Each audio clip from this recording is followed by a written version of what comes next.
شخصیت جس کو پوری دنیا نے تسلیم کیا اور آج تک تسلیم کر رہے ہیں۔ پوری دنیا میں آج تک بااثر افراد میں اور بااثر حکمرانوں میں جس کا نام پہلے نمبر پر آتا ہے، اللہ کے نبی محمد الرسول اللہ کے بعد جنہوں نے حکمرانیت میں جس کو پہلا درجہ دیا، جو آج بھی ہال آف فریمز لندن کے اندر جس کا نام لکھا گیا ہے، وہ ہے سیدنا عمر رضی اللہ تعالیٰ۔ تو حضرت عمر رضی اللہ تعالیٰ عنہ یہ وہ ہستی ہیں کہ جس کو اللہ تبارک و تعالیٰ نے وہ مقام دیا جو چند صحابہ کو اللہ نے مقام دیا۔ قرآن کہتا ہے هو اجتباکم، میں نے صحابہ تمہیں چنا ہے محمد الرسول اللہ کے لیے، اپنی دین کی خدمت کے لیے۔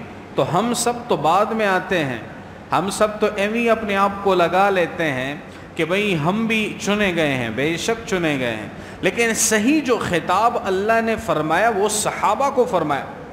تو چند صحابہ ایسے تھے جن کو اللہ تبارک و تعالی نے یہ مقام دیا کہ ان کو اللہ نے دیگر کتابوں کے اندر بھی ذکر فرمایا، تورات کے اندر، انجیل کے اندر ان کا تذکرہ اللہ نے جو ہے بیان فرمایا۔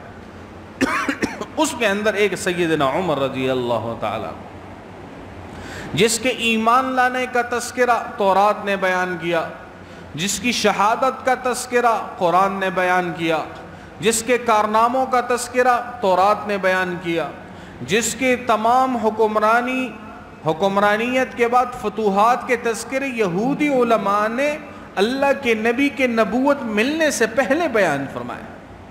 ایسا مقام اللہ نے حضرت عمر رضی اللہ تعالیٰ عنہ کو دیا، معمولی ہستی نہیں ہے۔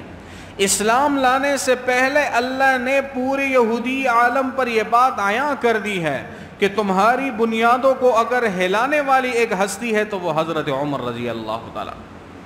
دو روایتیں اس کے متعلق ملتی ہیں، ایک اس کو تاریخ ابن کثیر البدایہ والنہایہ کے نام سے جو موصوف ہے اس نے بیان کیا، بعض کو چند دوسرے روایت میں مرقات الصعود اور دوسری کتابوں کے اندر دوسرے طریقے سے اس واقعے کو ذکر کیا گیا۔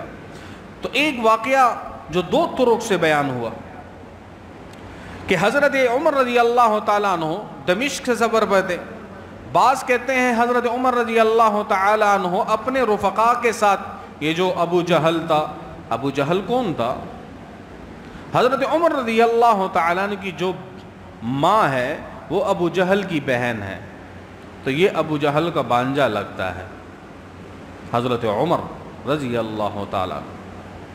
تو یہ سارے سردار موجود ہیں۔ ایک روایت ایسا ہے جو البدایہ کی روایت ہے، اس کے اندر یہ کہ دمشق سے سفر پہ حضرت عمر گئے رضی اللہ تعالیٰ عنہ۔ اب جب وہاں پہ گئے تو قافلے سے رہ گئے یا بچھڑ گئے، اب انہوں نے وہاں پہ انتظار کیا، وہاں پہ تھوڑا سا قیام کیا، تو کچھ معاملہ یوں پیش آیا کہ ایک بندے کے ساتھ ان کے کوئی معاملہ آیا اور اس نے اس کے ساتھ کوئی سختی کی۔ حضرت عمر رضی اللہ تعالیٰ نے اس سے جان چھوڑا کے، کیونکہ وہ واقعہ طویل ہے، میں اس کو بیان کرنا طوالت اختیار کر جائے گا، اس سے جان چھوڑا کے ایک راہب کی خانقاہ میں گئے۔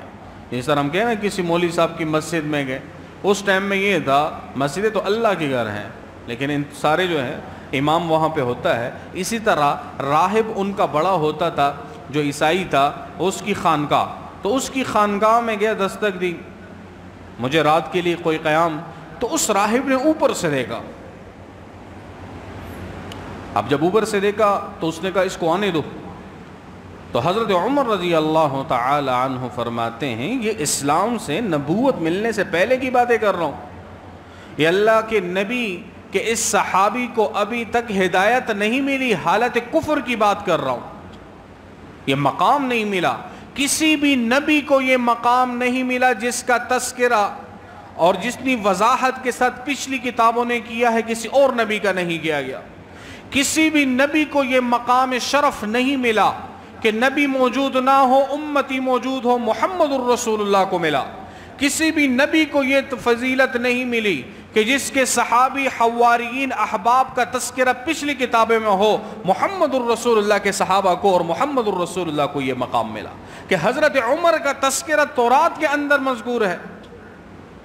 تورات کے تو اس راہب نے مجھے بڑے غور و فکر سے دیکھنے لگا، غور سے دیکھ کے کہتے ہیں مجھے تجسس ہوا، یہ بندہ مجھے بڑا غور سے دیکھ رہا ہے، مجھ میں آخر کیا ہے ایسا؟ تو حضرت عمر رضی اللہ تعالیٰ عنہ فرماتے ہیں کھانا پینا لباس، یہاں تک کہ رات کے لیے سونے کا بہترین اس وقت کے اعتبار سے انتظام، یہ سارا کرایا گیا، یہ سارا ماحول سجایا گیا۔ صبح ہوئی تو مجھے ایک گدی پیش کی گئی کہ اس پہ سوار ہو کے تو اپنے قافلے سے جا کے مل لینا، لیکن اس سے پہلے میرا ایک کام کرنا ہے۔ راہب نے کیا کہا؟ ایک کام میرا آپ کے ذمہ رہتا ہے۔ تو اس نے اپنا ایک امان نامہ کہ مجھے امان ہوگا، یہ امان نامہ ہے، اس پہ نیچے دستخط کر دو۔ تو جو دوسری روایت ہے اس میں آتا ہے کہ جتنے بھی کفار قریش تھے وہ ہنسے، تو حضرت عمر رضی اللہ تعالیٰ عنہ بھی ہنسے کہ بھئی یہ عجیب بندہ ہے، مجھ سے امان طلب کر رہا ہے، دمشق کہاں، مکہ اور مدینہ کہاں، میں دمشق میں آ کر تمہیں امان کیسے دوں؟ اس نے کہا آپ اس پہ دستخط کر دے، بس آپ اس پہ دستخط کر دے۔ تو اس نے کہا اللہ کے بندے میں تمہیں جانتا نہیں ہوں سرے سے، کیسے دستخط کر دوں، کیوں کر لوں؟ اس نے کہا ہماری تورات کے اندر یہ بات لکھی گئی ہے کہ ایک بندہ جو آئے گا جو شکل و صورت میں آپ جیسا ہوگا، جو شکل و صورت خصلت میں آپ جیسا ہوگا، قد و قامت میں آپ جیسا ہوگا، جس کا نام عمر ہوگا، جس کا لقب بعد میں جو ہے اس کا کنیت اور لقب یہ پڑے گی، اس کو فاروق کہا جائے گا۔ کیوں کہا جائے گا بعد میں عرض کروں گا انشاءاللہ۔ تو بیان فرمایا کہ وہ اس علاقوں کو فتح کرے گا، اور وہ آپ ہے کہ آپ کا نام عمر بن الخطاب رضی اللہ تعالی عنہ ہے، آپ مجھے امان نامہ دے دے کہ ایسا ہو جب آپ یہاں پر چڑھائی کرے تو میں یہ امان نامہ دکھا سکوں۔ تو کفار قریش، اور یہ دوسری روایت میں آتے ہیں حضرت عمر خود ہنسے، اس بندے کو دیکھ، اس کا دماغ خراب ہے، مجھے باپ اونٹ چرانے نہیں دیتا، میں اپنے علاقے سے باہر سفر کر لوں تو سفر میں پیچھے رہ جاؤں قافلے سے، اب اس کا یہ ہے کہ بھئی امان مجھے دے۔ اس نے کہا میں نے دستخط کر دی۔ وہ ہوا جب دمشق اور اس علاقوں پر بیت المقدس کو فتح کیا گیا، اور یہ قافلہ یہ اس طرح مسلمانوں کا یہ لشکر اس طرح فتوحات کرتے کرتے جب اس خانقاہ پہ پہنچا تو اس نے کہا بھئی ہاتھ نہیں لگانا، آگے نہیں آنا، میرے پاس آپ کے امیر المؤمنین حضرت عمر رضی اللہ تعالی عنہ کا وہ والنامہ ہے، وہ امان نامہ ہے جس پہ ان کے دستخط ہے، دکھایا گیا۔ اچھا او دستخط تو نہیں کا ہے؟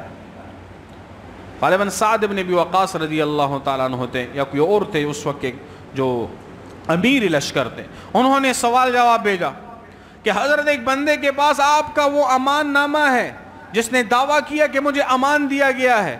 حضرت عمر نے کہا رضی اللہ تعالیٰ عنہ بھیج دو۔ جب بھیجا گیا اس نے کہا ہاں امان تو ہم نے دیا ہوا ہے۔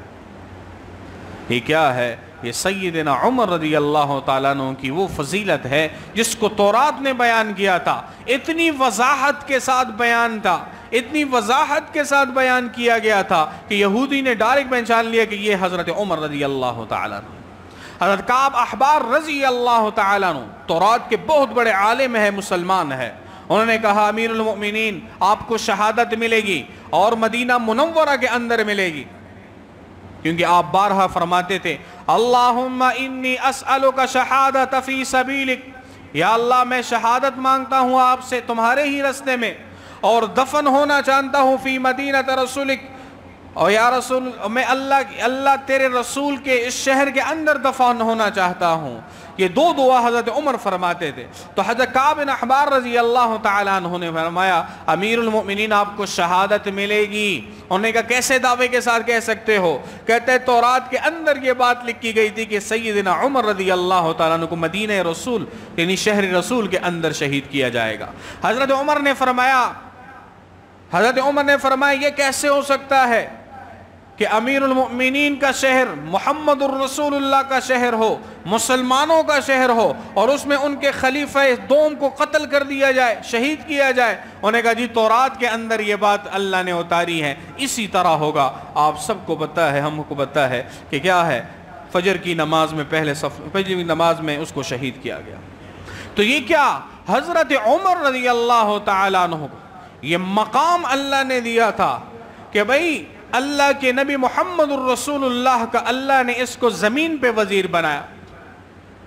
شرف کی ملا ہے تو اللہ کے نبی کے چند صحابہ کو ملا ہے، جس میں سے حضرت عمر رضی اللہ تعالیٰ عنہ، کسی اور کو نہیں ملا یہ شرف۔